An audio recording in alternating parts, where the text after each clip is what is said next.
Yes, good morning, Paul. Good morning, everyone. Thanks for having me. Karim is a point person for CAR, negotiating some of these issues and trying to find a path for working through the things that we need to get done. So I'm gonna be very brief in introducing the topic because you guys know it better than I do, frankly. Um, a year ago, almost exactly a year ago, the COVID lockdown began, and about 3 or 4 weeks later, we had the eviction moratorium, which made things, I mean, COVID made things difficult, lack of payment made things difficult, and then being able to have any recourse made things even more difficult and changed the way your industry functions. Um, a number of things have happened since then. Most recently, that moratorium, which was first until I think June, then extended by law into February and extended by another law into this coming June, now includes some relief payments for tenants directly to landlords, which is the first time that there's actually a whole lot of support coming in for landlords, especially small property owners who have been struggling with very little to tide them along, except trying to remove the threat of them losing title to their own home through default foreclosure. So I want to turn it over to start this discussion to Karim Drissi. Karim was in the middle of these conversations, trying to find again a path towards the issues that we need to get accomplished.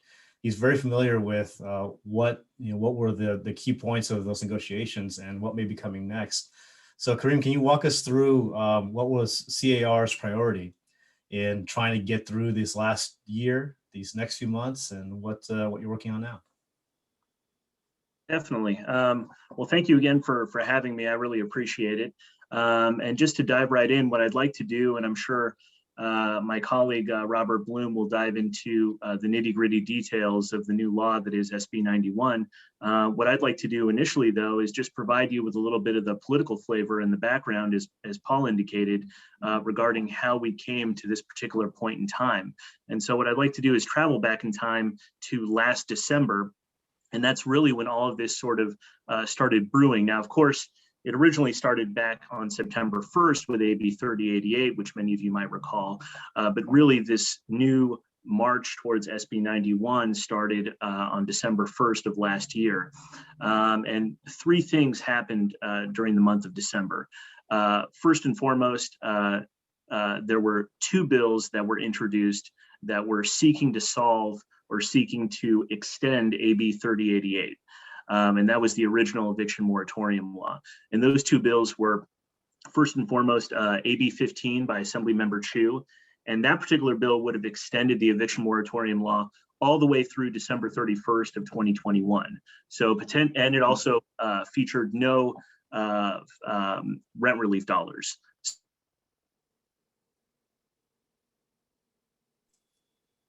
Karim just froze up on my screen. Karim, you there? Yeah, I'm here. I'm not sure if anyone can hear me. You're good now. Okay, all right. Sorry about that. It must have been my internet connection, so I do apologize. But as I was saying, there were a few things that happened in December. So first and foremost, AB 15 was introduced by Assemblymember Chu. Again, that would have extended AB 3088 all the way through December 31st of 2021. And it featured no rent relief dollars. So potentially a housing provider could have gone the entirety of 2021 without receiving any rent. So that was extremely problematic for CAR. We adamantly opposed that bill. Then there was also SB 3, which would have extended AB 3088 until March 31st of this year. However, it also featured no rent relief dollars. And so that was also challenging, and we were working with Senator Caballero, who was the author of that particular bill, to see if SB 3 might be a workable vehicle. But we also had concerns with that measure as well. And then the last thing that happened in December is that the second round of stimulus was passed, and that of course featured $25 billion in federal relief, of which California received $2.6 billion. So then the main thing for CAR became, how do we get those dollars expeditiously into the hands of housing providers in order to provide that relief to them? And so that became a discussion not only with CAR, but also with the California Apartment Association and other groups, CalRHA. There were a lot of voices in the room, and just engaging with the administration, engaging with legislative leadership, and trying to find the best deal possible with respect to the fact that we knew in all likelihood AB 3088 was going to be extended. The question is, how could we make it the most favorable to landlords in terms of getting those rent relief dollars into their hands?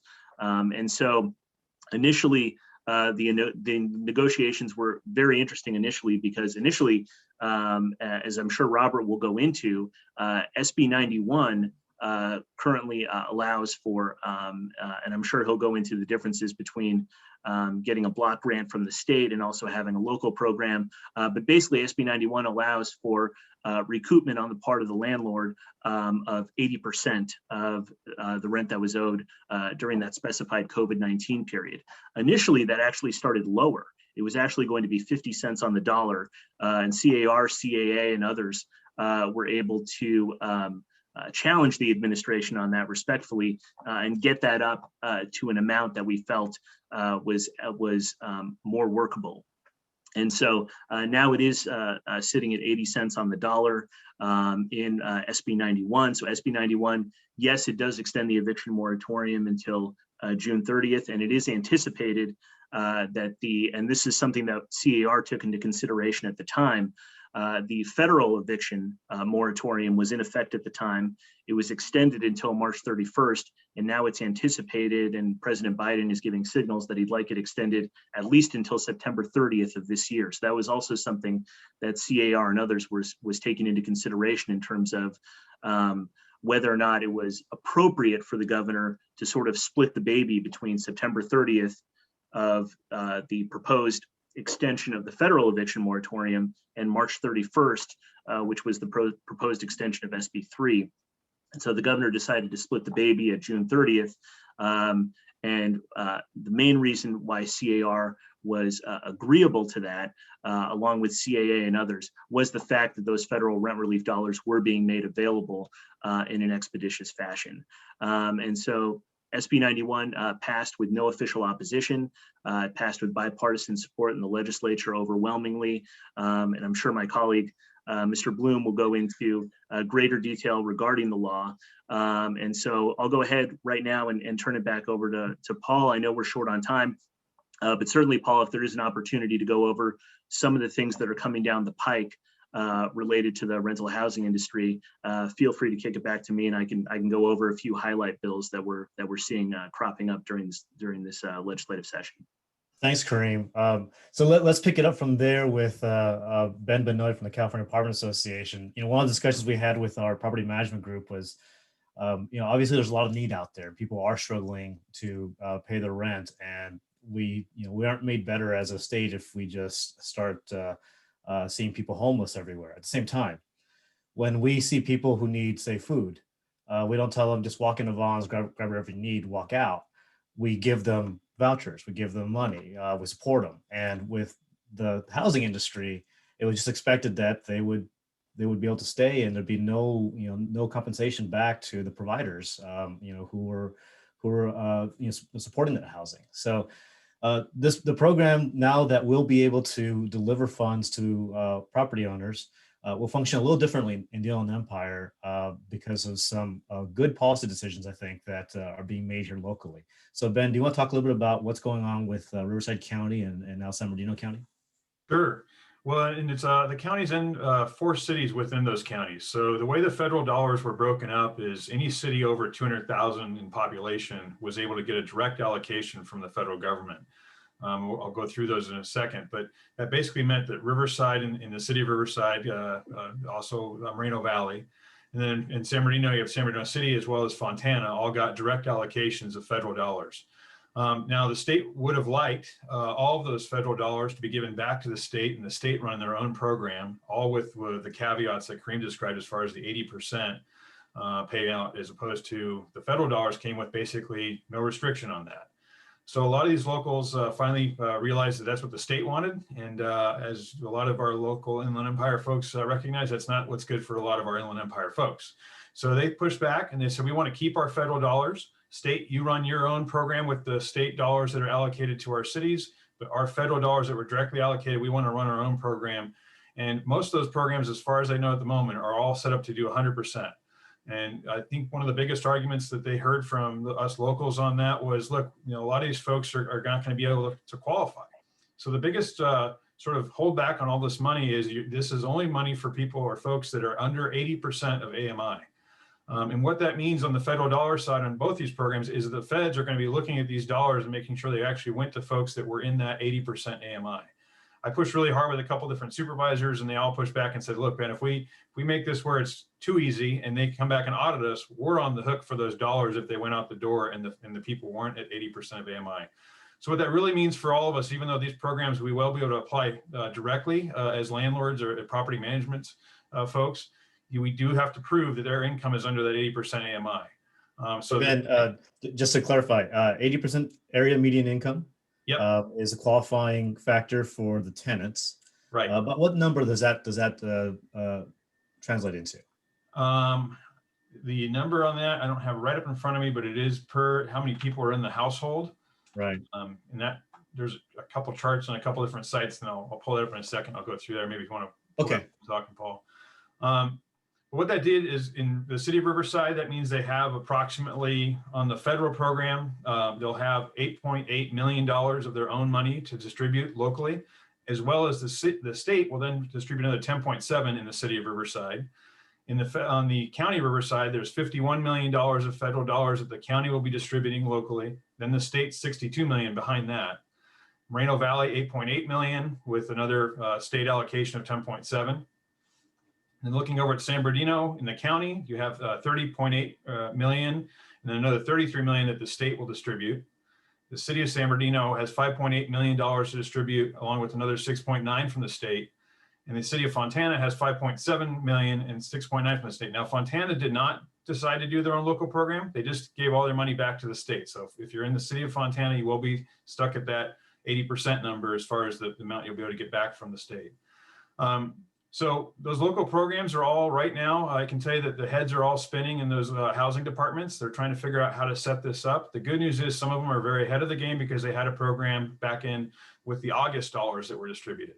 The county of Riverside, they're going to be distributing money very similarly the way they did before. There's a website called Lift to Rise or Inland Empire IE website. If you just Google that, it'll come up. I'll put it in the chat here a little later. They do have basically a coming soon page. My understanding from them is they're trying to get that program up and off the ground on Monday the 7th. So we'll see if they actually get there, but that's their goal. I have not gotten a direct page yet for all the other cities and counties. There's still information on their old pages for their old program, but none of those pages have been refreshed yet. But they should be coming soon and getting that information out to all of us on how to apply. And with all of them, again, it should be an opportunity for the landlords or the property manager to apply. But then also you have to have, again, that cooperation from the tenant for them to provide the county programs that information to make sure they're under the 80% AMI, so adjusted gross income. So that's sort of the lay of the land as we know it right now, and things are in process. I wish I had more information, but again, all these county departments are right now just trying to spin these programs up. And quite frankly, they're a little bit behind some of our neighbors in Orange County and San Diego. They were a little more ahead of us on this. But I think also that also led to the opportunity to make a better policy decision to allow some of this money out the door with 100%. And what that really came down to for a lot of our folks was, look, we have a lot of folks that are going to be above this 80% AMI. We know we're not getting any money for them. We're going to have to keep going after that person. So why not at least give us the 100% for the folks that do qualify? And that was the policy direction that most of our locals did take. Thanks, Ben. And just so you guys know, as this program is being developed, Ben and I are able to talk to locals. In fact, one of the conversations, in fact, several conversations I had with our members had to do with, well, if it's too hard to coordinate, do you guys just want the locals to, sign the back of the check and hand the money to the state to manage? And everyone said, absolutely not. And the primary reason was, we don't think anyone at the state will return our phone calls. But if something's going wrong in San Bernardino County or Riverside County, we can actually pick up the phone, call, talk to them, and work it through. And that's something that we can do. If you guys just let us know as you run into issues and questions, please send them our way. So now I want to bring Mr. Robert Bloom. into the conversation. We've talked about the negotiations that got us here, the theory of the case and the programs being set up. Now is where the rubber meets the road, and how this actually impacts you. Robert, there's two divergent paths that property managers talk about when they deal with these issues. One is the good faith tenant struggling to pay their rent, lost their job, trying to make ends meet, paying whatever they can, just trying to get through, who will apply, fill out the paperwork, get through everything. And then there's the person who they suspect is simply writing out a situation, not returning paperwork, not signing anything. So I know you get questions about that, but before we get there, can you talk about how how these folks will be able to access these tenant relief programs? Oh, okay. Well, as sort of Ben was referencing, there's basically two ways to access the program. Either it's going to be done through your local city or county, or it's going to be done through the state. So the state has a website, and that website is, for some reason, it's a DRE website, but landlordtenant.dre.ca.gov. So I went there a week ago and the site was basically dead. But then just a couple of days ago, there was more content on it. But landlordtenant.dre.ca.gov. And then the other way is through the localities. And in San Bernardino, apparently it's going to be entirely through, is that what you're saying, Ben? It's going to be entirely through the localities? The San Bernardino County will have its own, as well as the city will have its own. But I have not got the website for either of those two yet. Just that they have websites from the last program, but they have not updated yet. Right. So, I mean, the whole thing is you really just have to keep checking. And although it appears that you might be able to apply for both, you're certainly not going to be able to obtain both. So there's not going to be the possibility of, quote, double dipping. In turn, I was able to pull up the median income, area median for Riverside. 80% is 60,000. And that does vary. That's with a family of 4. The number goes up or down depending upon how many occupants you have. That will include children. I think also the qualification is whether the tenant, the household is eligible based upon 90 days of unemployment as well. I think that's another possible way to qualify for these programs. Now, you were alluding to the idea that some tenants are truly in need, but other tenants are working in bad faith in an effort to avoid paying anything at all, just sort of using the system and using the landlord. And that's sort of a question that we saw right at the very start within AB 3088. Is it possible to basically contest a tenant who lies about their COVID-related financial hardship? So, as you're probably aware, there's no longer a 3-day notice to pay rent or quit. There's a 15-day notice to pay rent or quit for the COVID rental period. That has to be accompanied by a declaration, a blank declaration of a COVID financial hardship. That the tenant really merely has to fill it out, sign it under penalty of perjury, return it within those 15 days. And then the question arises, well, is there some way of contesting that declaration if you suspect it's simply not true? Well, forgetting about the high income tenant, which is a kind of a separate and very complicated category. I looked at that legislation, and from what I could see is that there was simply no mechanism within the UD process for actually contesting the declaration. It says for the transition period, it simply says once the declaration is returned to you, then the landlord shall not file an unlawful detainer. It was just that clear. And for the previous period, it has some similar language saying it will be dismissed. Nonetheless, even though that, I think that's a fair reading of the legislation, you might ask, well, how then do you contest the declaration? Well, you don't, but basically you would then make that, obtain that money through obtaining a personal judgment. Well, now you have the state rental assistance, which is far better. But initially that was the idea behind this legislation, as far as I could tell. I have heard reports, however, that in some, because not every judge is the same, there are some landlords, obviously, are going to be more pro-tenant, some are going to be more pro-landlord. Some judges have permitted the idea of the false declaration to be contested, but it seems like an unlikely thing to have happen. You'd have to sort of get lucky. And then on top of that, remember, even if you did make it to court, I mean, it's just a really kind of tough environment to win these cases in court. So I mean, that's the sort of the bleak prospect that I think landlords face in an unlawful detainer court.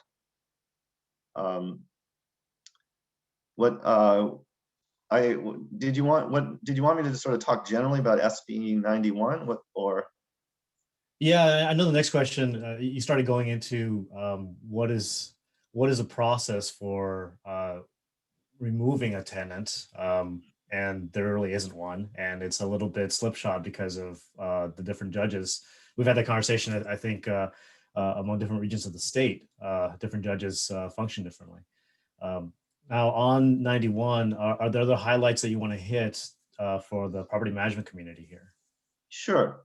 So for the SB 91 extension, in my mind, the two really, really big points, and I'm sure you're aware of the biggest one, is that the idea that you are going to be able to collect or demand 25% of the rent due between September and January 31st, that's gone.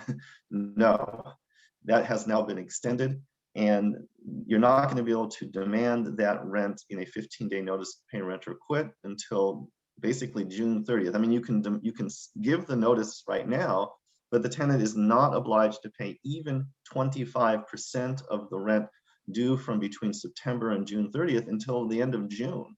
So that was one of the extensions as part of the SB 91 extension, that pushing back that 25% date.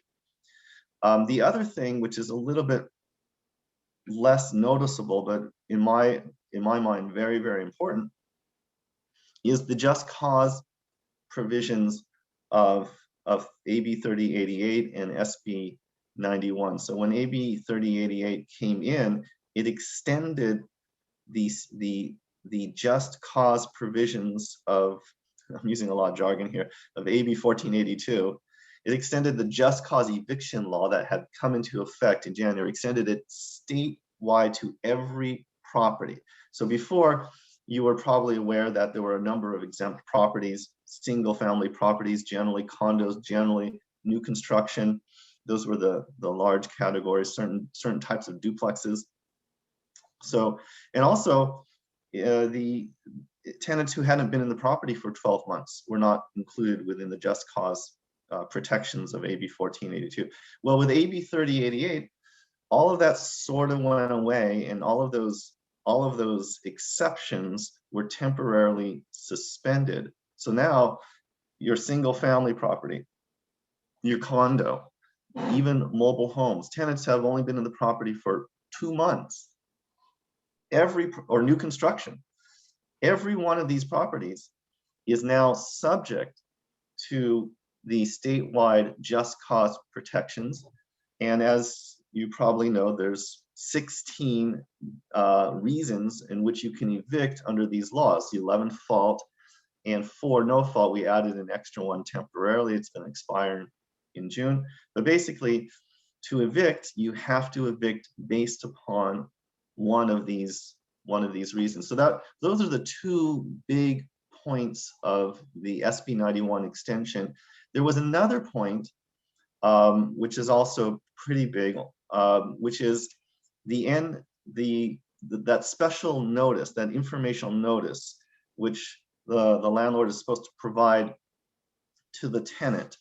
That was redone, and the law basically reasserted it has to be given over to the tenant immediately if any tenant is not current on their rent as of February 1st.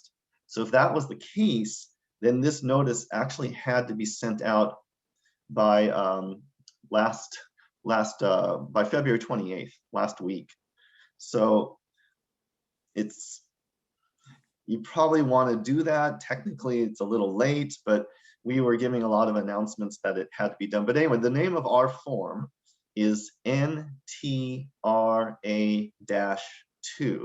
N stands for Notice to Tenant of COVID-19 Tenant Relief Act, at NTRA-2. It has to be sent out. So that was required for any property where the tenant was behind as of February 1st.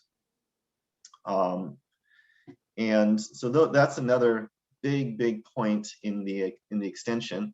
There was a lot of more minor issues in SB 91.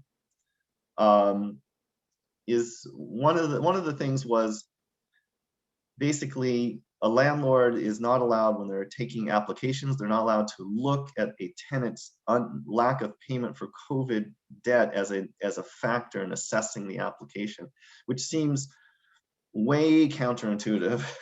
I mean, that's kind of fundamental to assessing the creditworthiness of the tenant. Have you paid rent in the past? But that's what the law is basically saying.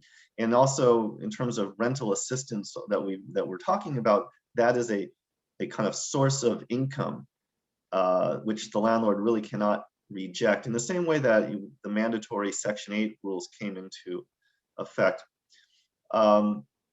Another thing that comes up quite a bit was taking a security deposit and applying it immediately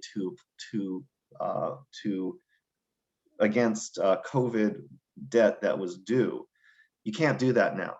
So you cannot, if there's a security deposit, you cannot apply it against the COVID debt, not until the tenant has in fact vacated the property. And once the tenant vacates the property, then of course you can do it, subject to the normal security deposit rules. There was another issue with late fees. We were always being asked, can I demand or collect late fees? In the previous version of AB 3088, you could. The law was silent on that issue. But SB 91 said no, where the tenant has in fact provided you with a declaration of COVID financial hardship.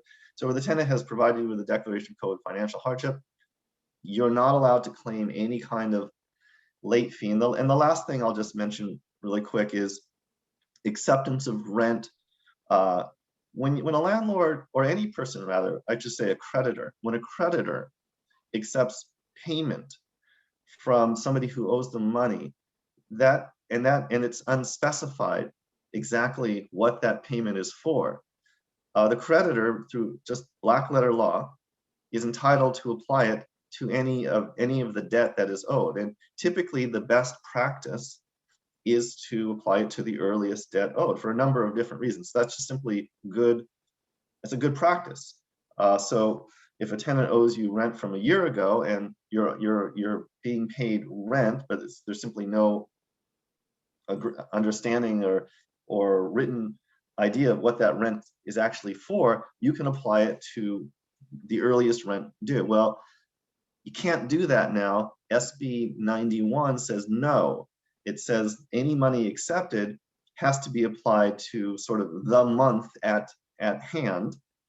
And to do otherwise, well, you can only do otherwise if there was a clear agreement allowing the landlord to apply it to earlier COVID debt. So that's the sort of basic summary of SB 91, just in terms of the extension of AB 3088 without getting into the rental assistance portion of that law. Thanks, Robert. Karim, are you still with us? I know your Zoom crashed. Are you there?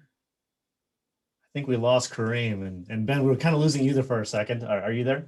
Yeah, I'm here. I made it back. Okay. Ben, on the what happens next, actually, I was hoping Karim would be here for this as well, but maybe you can help us with this. Sure. The current rental assistance program covers rents through the end of March. the eviction moratorium runs through the end of June.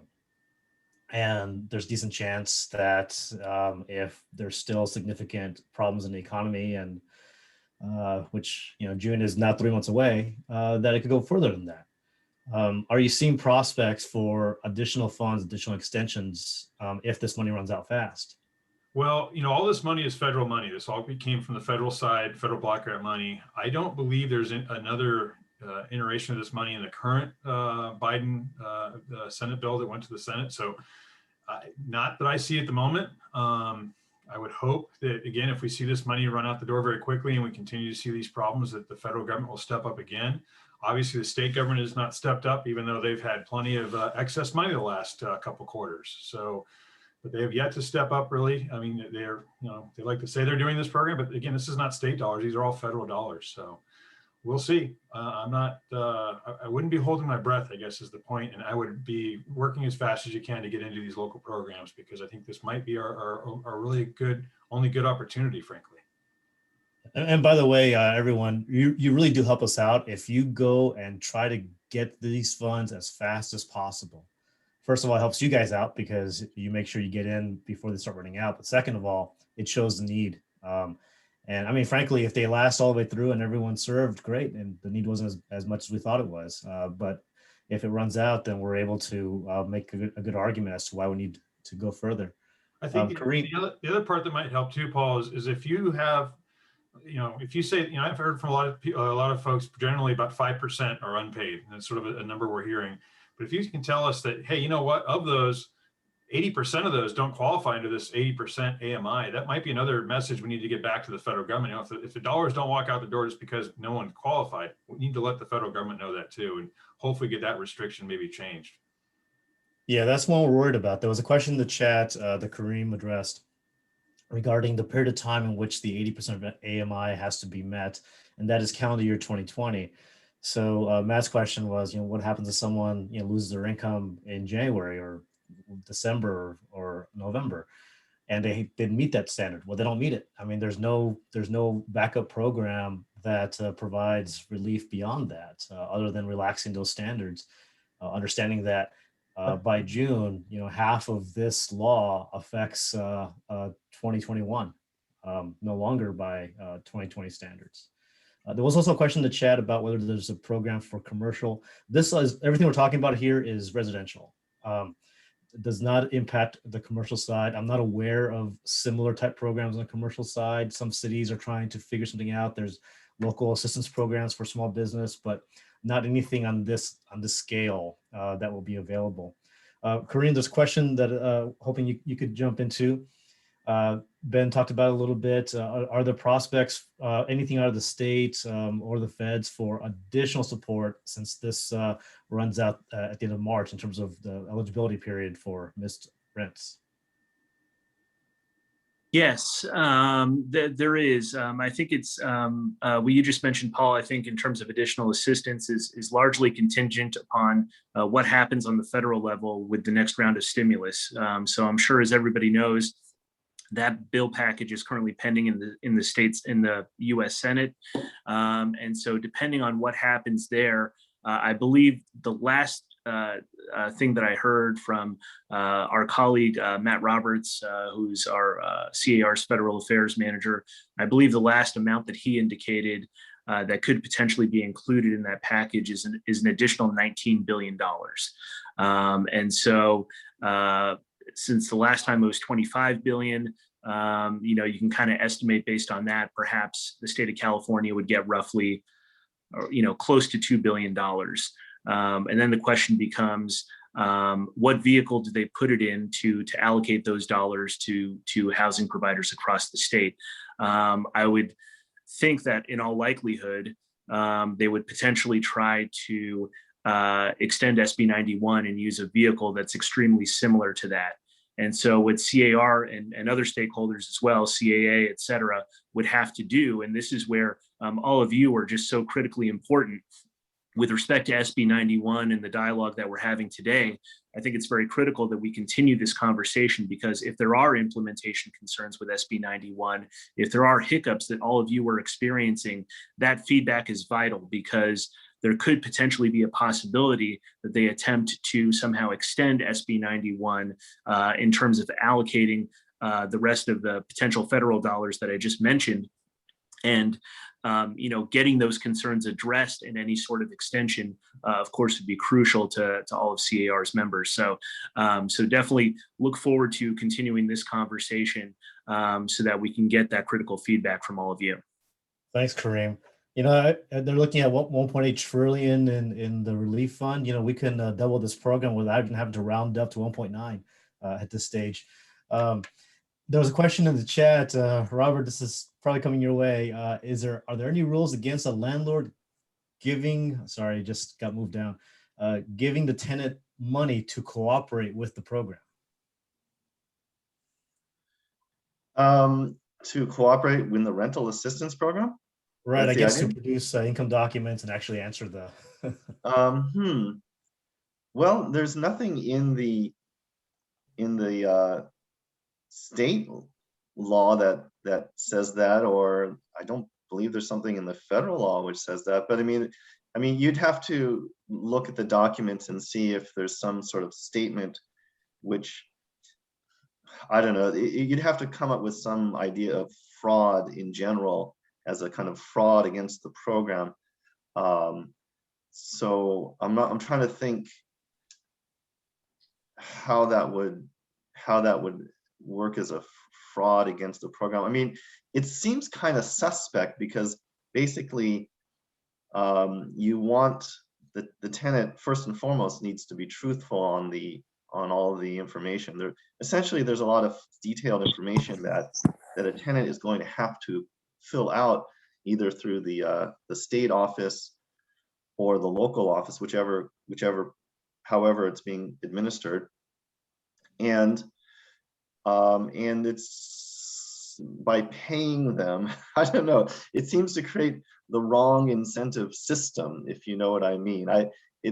So now that I'm thinking about it, I don't really like it, but I'm not sure if there's anything specifically in the program that says you can't do it. I would stay away from it. I did want to point out that we focused on the 80% area median income is actually, so the thing to realize is it's a little bit more complicated. So the state assistance program is actually first and foremost targeting people at 50% area median income. And where the state is implementing their program, that's actually the first priority. Now, the federal criteria includes not just 50% area median income, it also can include somebody, an eligible household under the federal criteria is also defined as an individual has been unemployed for 90 days prior to the application of assistance. So it can be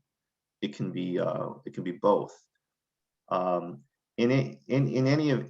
that's what I went to this other presentation by Chula Vista, and that's what they had as well. They also had an OR. So I think it does depend upon the local, how the locality is implementing it.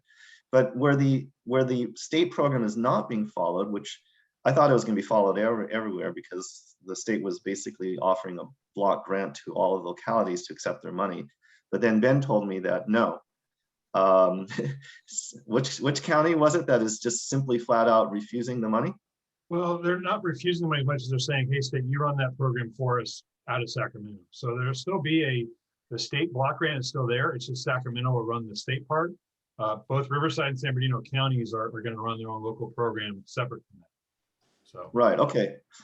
Right, okay, but so if they're right. As well as Orange County and quite a few others. In fact, we have an ongoing list on the CA website, and I should have brought this up earlier, I apologize, but on our ca.net.org website, now it is for members, but we do have a full list of all the different states and counties across the state and cities that have their own programs. So, right, okay.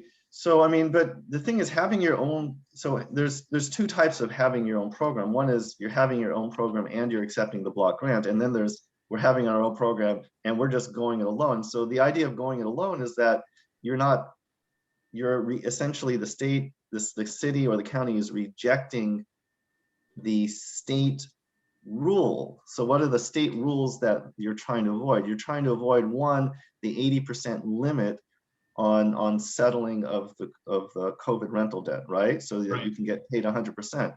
And the second rule that you would be avoiding is this strict 50% priority, because I don't think the federal law actually says you have to start at 50% priority.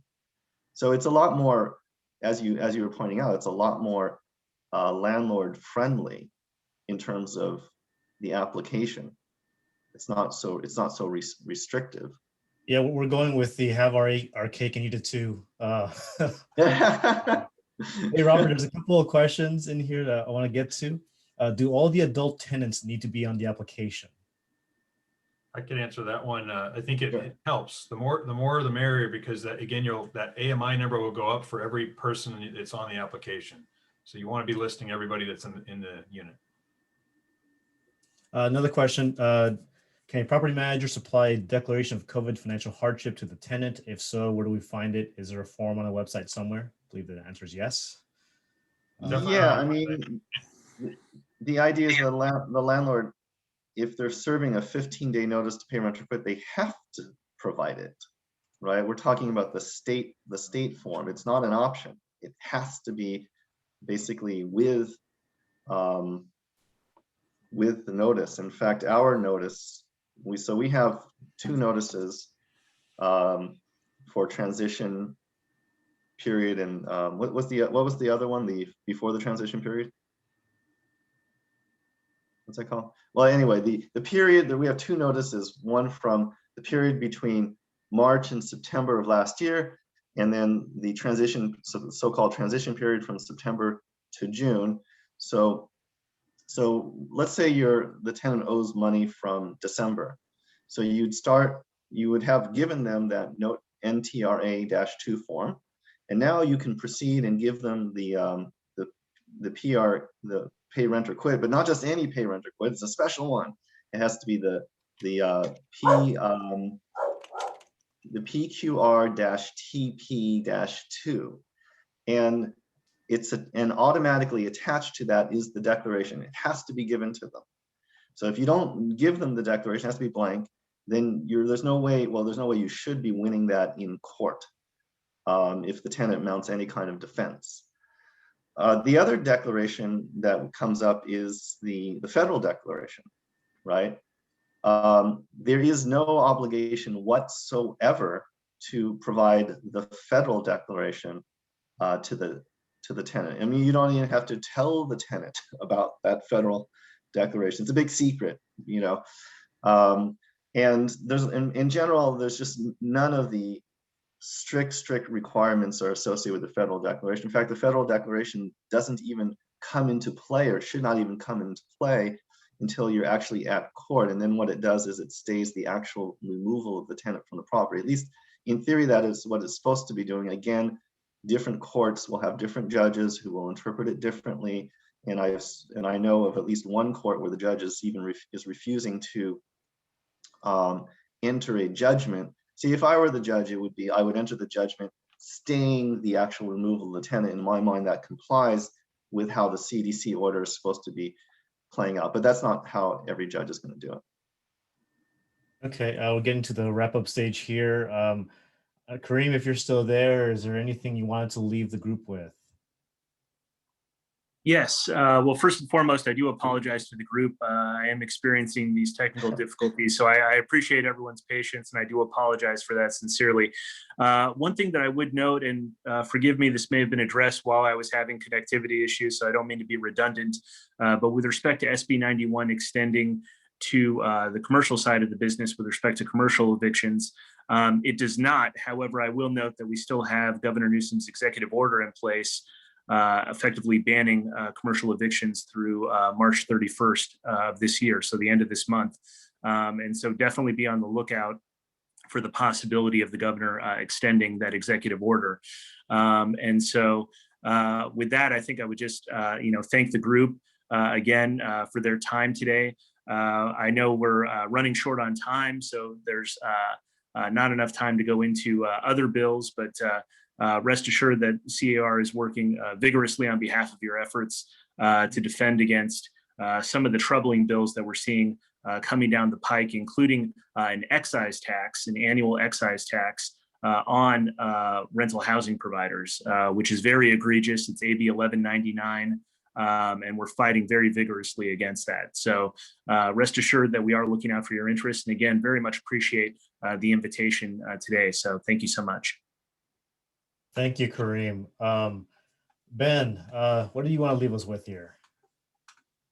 Just that you're gonna have to all have a little bit more patience with all these county operators and city operators as they bring these programs online. I know someone asked for the Orange County program, and I provided that link, but just like the county's Riverside County program, the information is still not there on those websites. So keep an eye on those websites. They should be populating in the next couple of weeks, and then hopefully by the 15th, that's when we're supposed to be able to start putting applications in. So it's just unfortunately taking them all a little longer than I think they even thought it would to get these programs up and running. Robert, words of wisdom? Yeah, I mean, the similar thing. I mean, if you remember that the pandemic unemployment assistance, how they rolled it out through the EDD, how disastrous that was. And basically, I think the state and the localities are trying to avoid a similar rollout. They did set an ambitious deadline for themselves, which is March 15th. So the legislation says by March 15th, you will be accepting applications. And I think some of them are actually going to be able to do that. But you know, I would just keep looking at the your local city and county to see if they have their program up and running, and also keep checking the federal side. It's going to be one or the other. One last thing, we get the question, and it was alluded to earlier, like how do we get the tenant to sign the application? What mechanism is there to force this tenant? And I looked at this legislation trying to figure out what the answer to that was, and as far as I can tell, there is no mechanism. So the mechanism is simply that it's completely, totally within the interests of the client to settle their past due debt. I mean, it's so you just, if hopefully you're not dealing with an insane tenant, you can have a reasonable discussion and point out, look, we have this opportunity to settle the debt right now, or I fully intend to recoup this debt by going to court, getting judgments, I don't know how harsh you want to be, you know, garnishing your wages, however you want to explain it. But the point is, it's 100% within the interest of the tenant to cooperate to obtain the rental assistance. And that's kind of obvious. By the way, in the chat, I put a link to the CAR risk management presentation that Robert had. So for a longer detailed discussion on SB 91, that link is there. You have to log into the website. But I really do appreciate our panel, Robert, Ben, Karim, Joe. Anything you want to add here? No, yes, I would. The only thing I would say is if you guys have any questions or any comments that can assist Robert or Ben or Karim, please let Paul and myself know. If it comes to me, I'll make sure Paul gets that, to get it to them, to get the information out there so they could go represent us while they're speaking. So please don't hesitate to send us something. It will get to Paul, and we'll definitely try and get some answers. Thank you, everybody. Yep. Yes, please. You run into a problem, please reach out, especially with the county and the city programs and our websites, because we do have the ability to impact those. So let us know that it's taking place so that we can address those. And if you're really running into a lot of eligibility issues, let us know about that too, so that we can communicate that information up the food chain and hopefully get some expansions of this program if the money starts not being used for that reason. Mark, I'll turn it back over to you to wrap things up. Well, thank you, Paul, and thank you, Ben and Robert and Karim and Joe. Very informative, lots of information. On the chat, there's a lot of information relative to websites and links. So if you haven't looked already, hop on there and pull some of that information. before we end the meeting here. But with that being said, we're done for the meeting. And just to let you know, our next Wednesday meeting will be April 7th. We have the new mayor from Riverside as our guest speaker. So we're looking forward to seeing everybody participate at that meeting. So with that, have a great day and hope to see you all next month. Have a great day. Bye. Happy birthday, Mark. Thank you. Happy birthday. Happy birthday. Thanks. Birthday. Happy birthday, Happy Mark. birthday. I'm going to hit Happy mute all birthday, now. Mark. Are you feeling old, Mark? Mark. There comes the mute Happy all. birthday. We're gonna have cake on your behalf, Mark. Please do. All right. Thanks. All right.